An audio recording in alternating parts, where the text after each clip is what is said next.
참 좋으신 하나님, 오늘도 우리에게 생명을 허락하시고 기도의 자리로 우리를 불러주시니 감사합니다. 어제 우리가 짊어졌던 모든 무거운 짐과 근심을 내려놓게 하시고 오늘이라는 선물 같은 새 하루를 주셨사오니 이 시간을 귀하게 여기며 감사와 기쁨으로 오늘을 살게 하여 주시옵소서. 이사야서를 통해 주신 말씀을 통하여 우리 자신을 돌아봅니다. 여호와의 날의 백성을 심판하러 일어나시는 하나님 앞에서 우리가 과연 어떤 모습으로 드러날지 생각합니다. 포도원을 삼키고 가난한 자를 탈취했던 우리의 탐욕은 없었는지 돌아봅니다. 화려한 옷 장식과 외모의 아름다움에 취해 영혼의 초라함을 잊고 살지 않았는지 생각합니다. 주님, 회개하기를 원합니다. 썩은 냄새가 향기를 대신하고 수치가 영광을 대신하기 전에 우리가 먼저 주님의 공의 앞에 겸비하게 하여 주시옵소서. 나그네와 같은 인생길에서 주님의 품을 잊은 채 세상의 헛된 즐거움에 마음을 빼앗겼던 시간을 또한 회개합니다. 우리의 발걸음을 돌이키게 하시고 심판의 엄중함 속에서도 우리를 변론하시며 바른 길로 이끌어 가기를 원하시는 주님의 음성에 귀 기울이는 이 아침 되게 하여 주시옵소서. 자비로우신 하나님, 지금 이 시간에도 가정과 일터에서 지치고 상한 마음으로 눈물 짓는 이들을 위해 기도합니다. 퇴직을 앞두고 또 퇴직을 한 후에 불확실한 미래 앞에서 밤잠을 설치는 가장들, 부모와 자녀 사이에 소통의 벽이 높아져 답답함에 가슴을 치는 부모들, 서로에게 남긴 말의 상처가 물지 않아 신음하는 부부들, 끝이 보이지 않는 치열한 경쟁에 내몰린 자녀들을 주님 불쌍히 여겨 주시옵소서. 이 땅에서 살다가 지치고 마음이 상한 이들에게 주님께서 긍휼을 베풀어 주시옵소서. 깨지고 다친 마음에는 그리스도의 보혈이 흐르게 하시고 무너진 관계에는 비둘기 같은 성령의 역사가 일어나게 하여 주시옵소서. 회복과 화해의 역사가 우리의 가정의 삶 속에 나타나게 하여 주시옵소서. 우리 사회의 지도자들과 위정자들을 위해 기도합니다. 권력의 자리에서 교만해지지 않게 하시고 울며 탄식하는 국민의 작은 신음에 귀 기울이는 겸손한 마음을 허락하여 주시옵소서. 공직자들이 여러 유혹에 흔들리지 않고 정의와 사랑의 바탕에서 정책을 수립하게 하여 주시기를 원합니다. 그리하여 이 땅에 소외된 이들의 눈물을 닦아주는 따뜻한 정치가 실현되게 하여 주시옵소서. 진리에 등대어 이 땅에서 생명을 살리는 구원의 방주가 되기를 원하시는 우리 소망교회를 위해 기도합니다. 모든 성도가 기도의 자리를 귀하게 여기며 고통받는 사람들을 따뜻하게 품어주는 바르고 성숙한 교회 되게 하여 주시옵소서. 교회 모든 교역자들에게 하늘의 지혜와 지치지 않는 영육의 강건함을 더하여 주시기를 원합니다. 맡겨주신 사명 온전히 잘 감당하게 하시고 성도들을 사랑으로 섬기게 하여 주시옵소서. 생명의 주관자 되시는 하나님, 우리 소망교회 의료선교부를 위해 기도합니다. 전문 의료인들이 주님께서 주신 귀한 달란트를 가지고 주님의 사랑을 전하며 치유하시는 주님을 증거합니다. 주님, 이들의 모든 사역 위에 성령의 능력을 충만하게 부어 주시옵소서. 우리 곁에 찾아온 탈북민과 외국인 근로자 그리고 난민들을 위한 사역이 단순한 치료를 넘어서 낯선 땅에서 육신의 질병과 마음의 외로움으로 신음하는 이들에게 큰 위로가 되기를 원합니다.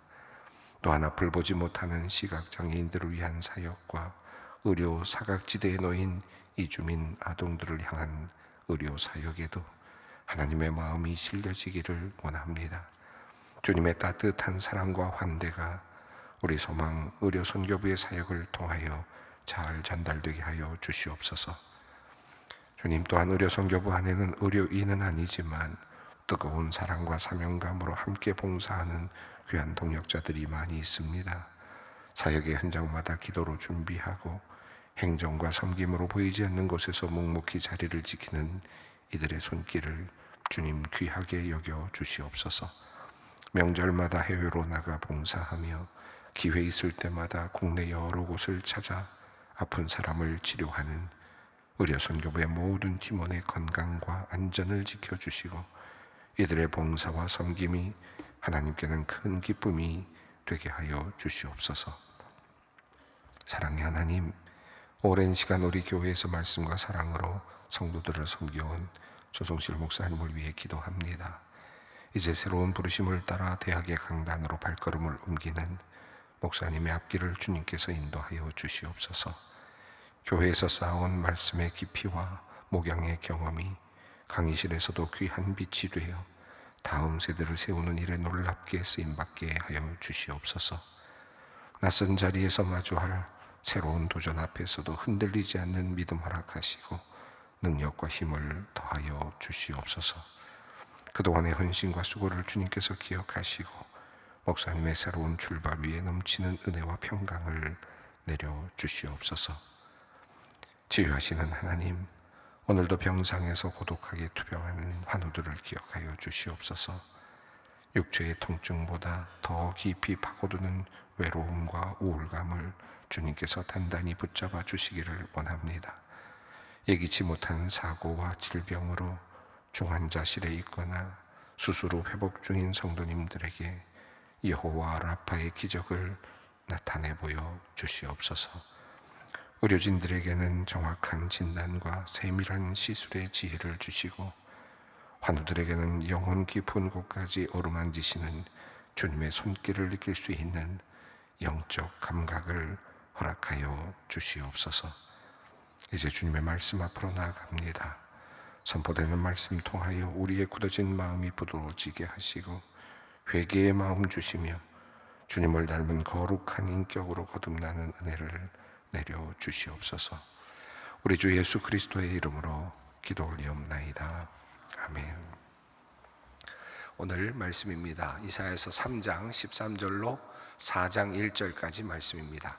이사야서 3장 13절로 4장 1절까지 말씀을 함께 봉독하겠습니다. 여호와께서 변론하러 일어나시며 백성들을 심판하려고 서시도다. 여호와께서 자기 백성의 장로들과 고관들을 심문하러 오시리니 포도원을 삼킨 자는 너희며 가난한 자에게서 탈취한 물건이 너희의 집에 있도다. 어찌하여 너희가 내 백성을 짓밟으며 가난한 자의 얼굴에 맷돌질을 하느냐. 주 만군의 여호와 내가 말하였느니라 하시도다.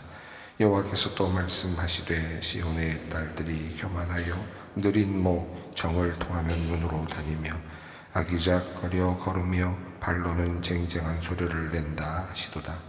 그러므로 주께서 시온의 딸들의 정수리에 딱지가 생기게 하시게 여호와께서 그들의 하체가 드러나게 하시리라. 주께서 그날에 그들의 장식을 목걸이와 머리의 망사와 반달 장식과 귀걸이와 팔목걸이와 얼굴 가리개와 화관과 발목 사슬과 띠와 향압과 호신보와 반지와 코걸이와 예복과 겉옷과 목도리와 손주머니와 손거울과 세마포과 머리수건과 너흐를 제하시리니 그때의 썩은 냄새가 향기를 대신하고 노끈이 때를 대신하고 대머리가 숱한 머리를 털을 대신하고 굵은 베옷이 화려한 옷을 대신하고 수치스러운 흔적이 아름다움을 대신할 것이며 너희의 장정은 칼에 너희의 용사는 전란에 망할 것이며 그 성문은 슬퍼하며 곡할 것이요 시온은 황폐하고 땅에 앉으리라. 그날에 7 여자가 한 남자를 붙잡고 말하기를 우리가 우리 떡을 먹으며 우리 옷을 입으리니 다만 당신의 이름으로 우리를 부르게 하여 우리가 수치를 면하게 하라 하리라. 아멘. 예, 오늘도 하나님께서 심판하시는 장면 여호와의 날이라고 하는 큰 그 심판의 날에 어떤 일이 일어나는지에 대한 구체적인 내용들입니다. 이사야서를 읽으면서 계속해서 우리가 또 예언서를 읽을 때마다 항상 부담스러운 것은 하나님께서 심판하실 그 엄중한 그런 말씀을 하실 때마다 우리의 마음이 무거워지고 또 부담이 되기도 합니다. 지금 어디쯤 있는가? 어디까지 가야 이 심판이 끝나고 또 좀 새로운 좀 희망의 말씀이 나오나 막 그런 생각이 드실 것 같은데, 이사야서 지금 1장부터 시작해서 지금 3장, 이제 오늘 4장 1절까지 나아가는 지금 그런 상황에 있습니다. 일단 전체적인 흐름을 먼저 생각할 필요가 있겠는데요, 이사야서 1장부터 5장까지를 하나의 큰 서막이라고 볼 수 있겠습니다. 서론적인 큰 접근이라고 할 수 있겠고요, 1장부터 5장 중에서도 그 서막은 1장에 있다고 할 수 있겠습니다. 그러니까 1장이 가장 큰 주제를 던지는 그런 내용이라면 1장부터 5장까지는 이제 전체적인 큰 흐름을 알려주고 있는데, 그 심판, 하나님의 심판이 도래할 것이다 라는 것과, 그럼에도 불구하고 또 하나님께서 회복시켜 주실 것이라고 하는 그 희망, 회개하면 돌이키면 하나님께서 여전히 기회를 주실 것이다 라고 하는 희망의 말씀이 큰 서론으로 담겨 있는데요, 그 내용이 1장부터 5장까지 이제 이어지게 됩니다. 그러면 지금 2장, 지금 우리 4장 1절까지, 3장 13절부터 4장 1절까지 말씀은 어디쯤일까?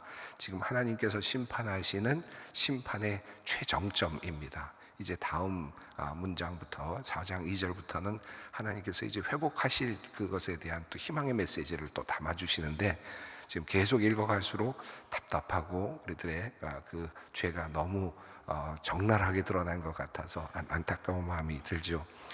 이사야서 1장에서 땅들과 하늘을 불러 모으시면서 이제 우리 변론하자라고 하면서 마치 재판을 여시는 것과 같은 그런 장면으로 시작이 되지 않았습니까? 그리고 나서 하나님께서 너희가 나에게 예배하러 오지만 너희는 내 마당만 밟을 뿐이다 라고 말씀하면서, 너희가 너희의 손에 피가 가득하기 때문에 내가 너희의 기도를 듣지 않고 너희의 예배를 받지 못한다 라고 하는 그런 큰 서론의 말씀을 하시면서 오라 우리가 변론하자라는 말씀을 하셨죠. 그리고 나서 2장 1절부터 큰 꿈을 그려주셨습니다. 여호와의 산에 올라가는 꿈입니다. 그런 여호와의 산에 만민들이 올라가고 여호와의 전 위에 그들이 함께 모여드는 그런 회복의 날, 그런 그림을 2장 1절부터 5절까지 잠시 그려주면서, 야곱의 백성들아 우리가 이 빛으로 나와라, 이 빛으로 행하자 라고 하면서 그 빛을 한번 보여줍니다.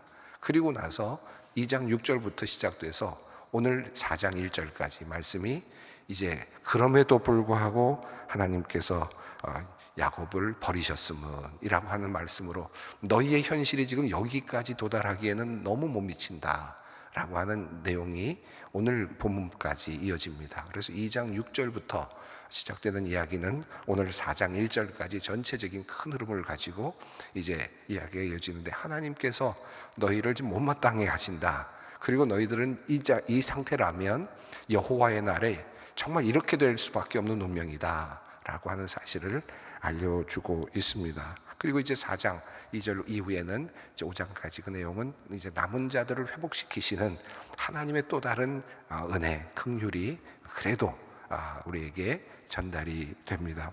그런 면에서 보면 지금 이 마지막 예수님, 이 하나님께서 지금 이스라엘 백성들에게 주시는 지금 경고의 말씀에 우선 첫 번째 단락 안에 마지막 부분에 해당이 된다고 할 수 있겠고, 정점에 해당된다고 할 수 있겠습니다. 큰 흐름은 2장 6절부터 지금까지 흘러오는 흐름은 뭡니까? 여호와의 날이라는 개념이고, 그리고 교만한 자를 굴복시키실 것이다, 그리고 높아진 자들을 낮추실 것이다, 그날은 그런 날이 될 것이다 라고 하는 그런 메시지였습니다. 그리고 앞서서 이방인들과 손을 잡고 우상을 숭배하고, 그리고 자기 자신이 뭔가 된 것처럼 인간을 스스로 의지하는 그런 사람들, 하나님을 의지하지 않는 그런 백성들의 모습을 하나씩 하나씩 지적하시면서, 그리고 하나님께서 그것들이 얼마나 허망한 것인지를 지적하셨습니다. 우상은 헛된 것이 돼서 결국 그날 여호와의 날이 되면 그것을 어딘가 버려야 되는, 어두운 것에 그저 버려야 되는 아무 쓸모없는 존재가 될 것이다. 우상은 그런 것이 될 것이다. 그리고 너희들의 인생은 하나의 그저 숨결과 같을 것이다 라고 하는, 허무하게 끝날 것이다 라고 하는 말씀을 하셨죠. 자, 그러면서 오늘 이제 이야기가 또 이어지는데요. 그 앞서 한 가지 우리가 지난 시간에 3장 1절부터 12절까지 말씀 속에서 9절 말씀, 이 모든 것들이 왜 일어났는가, 9절 마지막 부분에 이런 내용이 나오는데, 그들의 영혼에 화가 있을진저 그들이 재앙을 자취하였도다. 결국 너희들이 이 재앙을 초래한 것이다. 너희들이 이 모든 것을 가져온 것이지, 내가 너희들에게 부당하게, 정의롭지 못하게 이런 형벌을 내리는 것이 아니다. 너희들이 지금 받는 고난은, 앞으로 너희가 받게 될 이 고난은, 그리고 이 심판의 자리는 너희들이 초래한 것이다 라고 하는 분명한 그 책임을 하나님께서 말씀을 하십니다. 그리고 그 결과 어떻게 됐느냐, 여러 가지 빼앗기고 망가지고 하는 그런 내용들이 나왔는데, 12절에 보면 내 백성을 학대하는 자는 아이요 다스리는 자는 여자들이라. 내 백성이 내 인도자들이 너를 유혹하여 내가 다닐 길을 어지럽히느니라. 여기 보면 앞서도 한번 잠깐 나왔습니다만은, 하나님의 심판에 그 처음 등장하는 것이 뭐냐면, 아이들이나 또는 여기서 여성들은 당시로서는 이제 뭔가 이렇게 모자라는 의미를 담고 있었으니까 지금의 의미와는 다르지만, 그러나 여기서는 지금 모자람, 다시 알지 못하는 무능력한, 경험이 없는 사람들을 의미하는 상징적인 표현이죠. 그러니까 그런 사람들이 통치자가 되어서 지금 이끌고 있다. 결국은 백성들은 그런 상황 속에서 혼란스러울 수밖에 없다라고 하는 내용인데, 이것이 어떤 것이 결과입니까? 하나님을 섬기지 않고 교만하고, 그리고 우상을 숭배하는 그런 죄악. 그래서 너희가 이 재앙을 초래했다라고 하는 말씀에 그 말씀과 맞닿아 있는 것입니다.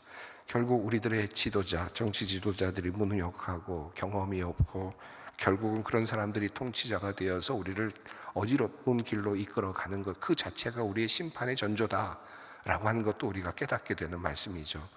이것이 이스라엘 백성들, 유다 백성들에게도 그대로 나타났고, 왕들이 하나님을 섬기지 않고 이방인과 손잡고 우상을 섬기고 했던 수많은 일들이 계속 일어났던 것들도 또 이것과 연관이 된다고 할 수 있겠습니다. 자, 이렇게 지금 지도자들이 무너지고 우리를 지도할 그런 사람들을 세울 수 없는 그런, 참으로 이것이야말로 심판의 전조와 같은 상황이 되었는데, 결국 그러므로 이제 이 이스라엘 예루살렘은 멸망하게 될 것이고, 그날이 다가오고 있습니다.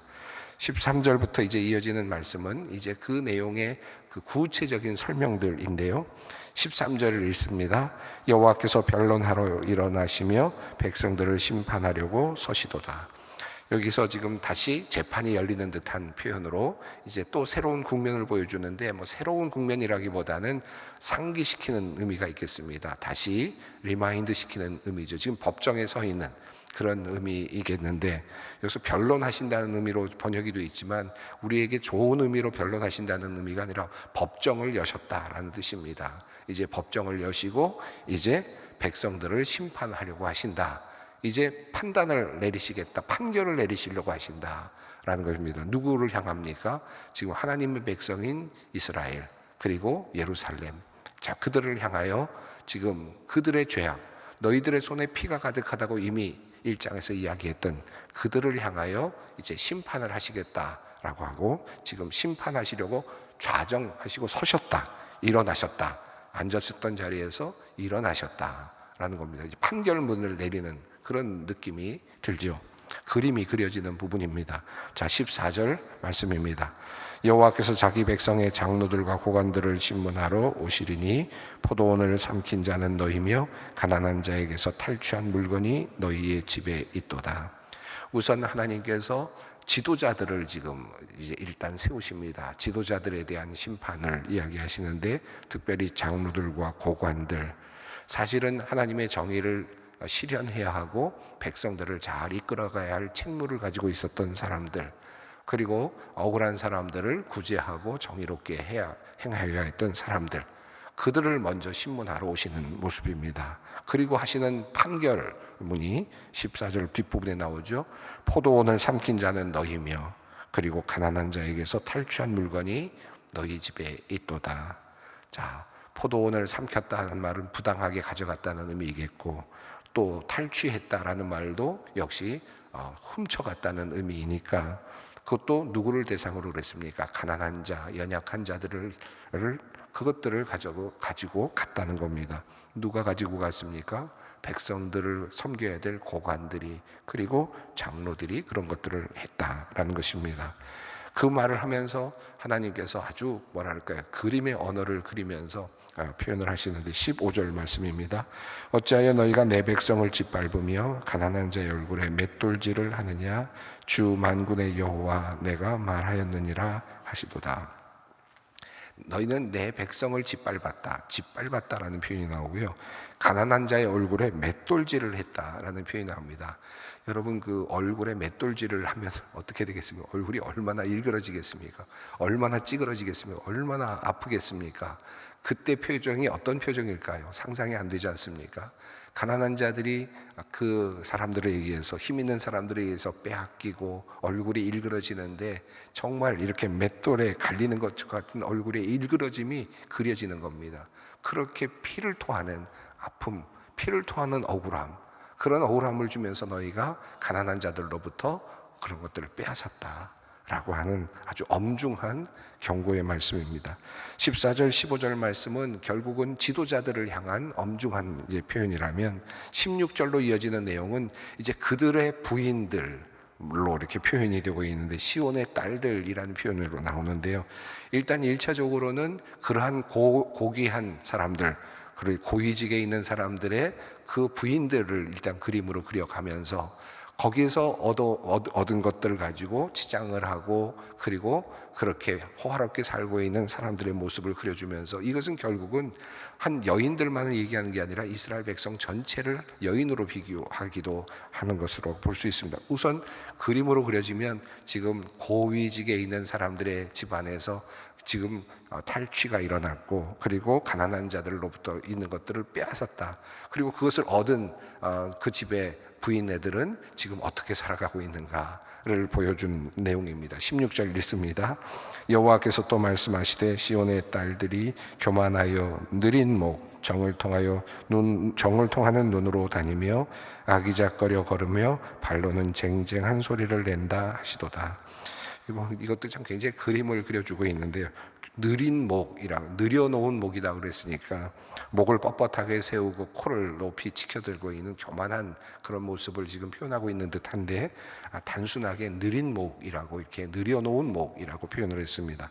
정을 통하는 눈이라고 되어 있는, 이것은 어찌 보면 음란한 그런 또 탐욕적인 시선이라고 할 수 있겠는데요. 또는 희롱하는 눈빛일 수도 있겠습니다. 어쨌든 눈빛이 예사롭지 않은 거죠. 정욕적이고 탐욕적인 그 눈길이 그렇게 흘러가고 있음을 볼 수 있습니다. 아기작거려 걸으며라고 되어 있는데, 짧은 걸음걸이를 표현하는 것 같은데, 아마 여기서는 교태를 부리는, 엉덩이를 실룩실룩하면서 걷는다든지 하는 이런 표현인 것으로 그렇게 해석을 합니다. 또 발로는 쟁쟁한 소리를 낸다라고 되어 있는데, 이 신발 있는 곳에, 신발이나 이 발 쪽에 이렇게 보석을 달고 소리가 나게 하는 그런 풍습들이 있었던 것 같습니다. 특별히 이제 고위직에 있는 그런 그 가문의 사람들의 아마 당시에 그런 모습이었던 것 같은데, 그러니까 나 잘 산다라는 것이 움직일 때마다 소리가 나는 겁니다. 그런 표현이라고 할 수 있겠습니다. 쟁쟁한 소리를 낸다라고 이렇게 표현을 합니다. 자, 17절 말씀을 읽습니다. 그러므로 주께서 시온의 딸들의 정수리에 딱지기가 생기게 하시며 여호와께서 그들의 하체가 드러나게 하시리라.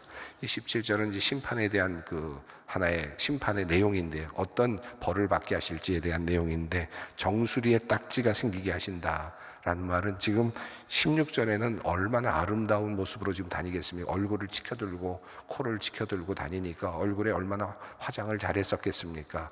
화려한 옷을 입고 다녔겠죠. 그런데 이제 그들은 어떻게 되느냐? 포로로 잡혀가서 얼굴을 씻을 만한 그런 여건도 되지 않고, 그저 끌려다니는 그런 종의 신세가 될 것인데, 그렇게 되면 어떻게 되겠습니까? 얼굴에 씻을 수도 없으니 피부병이 나고, 피부병을 고칠 수가 없으니 딱지가 만들어지고, 딱지를 떼면 또 그것이 또다시 딱지가 붙는 참으로 참혹한 포로 생활의 모습을 그림으로 다시 그려내는 것입니다. 또 그들의 하체가 드러나게 하신다는 의미는 패전국의 어떤 패전이 되게 되면 그 포로로 잡혀갈 때 여성들을, 특히 귀족 여성들을 잡아가다가 끌고 가는데 행진을 시킬 때, 그럴 때 옷을 벗기거나 또는 옷을 찢어서 수치스럽게 끌고 가는 그런 일들이 있었다고 합니다. 그러니까 이것은 이제 완전히 패전하는 그런 모습을 지금 보여주고, 전쟁에서 패전해서 포로로 잡혀가고 있는 끔찍한 상황을 우리에게 보여주고 있습니다. 18절부터 쭉 이어지는 23절까지의 내용은 여러 장신구들, 보석들에 대한 이야기가 쭉 나오는데 21개가 허명이 됩니다. 뭐 한마디로 그냥 이렇게 얘기할 수도 있을 것 같아요. 이걸 없이 많은 그런 장신구들, 보석들 이렇게 이야기할 수도, 이런 말씀하시면서 이런 것들을 다 없애버리실 것이다 라고 말씀할 수도 있을 것 같은데, 21개나 하나씩 지금 거명을 하고 있거든요. 이것을 우리가 그러면 이게 뭔가 하나씩 따져볼 수도 있겠지만, 사실은 이것은 따져볼 필요는 별로 없는 것 같습니다. 이게 뭔지 정확하게 규명하기 쉽진 않은데, 하나님께서 왜 이렇게 하나씩을 거명하실까? 여기 있는 이 모든 것들은 하나님이 다 알고 계신다라는 의미 아니겠습니까? 하나님이 다 세고 계신다. 근데 이것들은 뭡니까? 14절에 탈취한 물건이 너희 집에 있도다 라고 하는 이 말씀과 연결되지 않겠습니까? 너희가 지금 탈취한 물건이 지금 너희 집에 있는데, 그런데 그것을 지금 부인네들은 자기의 어떤 큰 그런 재산으로 알고 자기를 장식하는데 지금 사용하고 있는 셈입니다. 그런데 하나님은 어떻게 하십니까? 그 하나하나를 다 지금 알고 계신다. 다 알고 계신다. 그냥 뭉뚱그려서 그냥 있다, 그게 아니라 나는 너희가 지금 그렇게 하고 있는 것들을 하나씩 다 곱아서 보고 있다라고 하는 아주 뭐랄까요, 준엄한 그런 말씀이기도 합니다. 예, 오늘 여기까지 좀 쭉 읽었는데, 그리고 이제 24절 이후의 내용은 우리가 내일 좀 더 함께 살펴보려고 하는데, 어쨌든 이 말씀을 읽으면서 이제 우리의 모습들을 다시 한번 돌아보게 됩니다. 혹시 우리는 이렇게 살지 않았는가? 나도 모르는 사이에 이런 일들이 일어나지 않았을까? 한번 또 깊이 반성해 볼 필요가 있겠습니다. 나는 지금 잘 살고 있어, 나는 편안해 라고 생각할 수 있지만, 내가 지금 누리고 있는 것들이 혹시 어디 보면 탈취한 물건이 아닐까? 또 다시 한번 곱아보고 혹시라도 실수로 가져온 것이 없을까? 한번 생각해보는 그런 시간이 되었으면 좋겠습니다. 함께 기도의 자리로 나갑니다. 하늘에 계신 우리 아버지의 이름을 거룩하게 하시며 아버지의 나라가 오게 하시며 아버지의 뜻이 하늘에서와 같이 땅에서도 이루어지게 하소서. 오늘 우리에게 일용할 양식을 주시고, 우리가 우리에게 잘못한 사람을 용서하여 준 것 같이 우리 죄를 용서하여 주시고, 우리를 시험에 빠지지 않게 하시고 악에서 구하소서. 나라와 권능과 영광이 영원히 아버지의 것입니다. 아멘.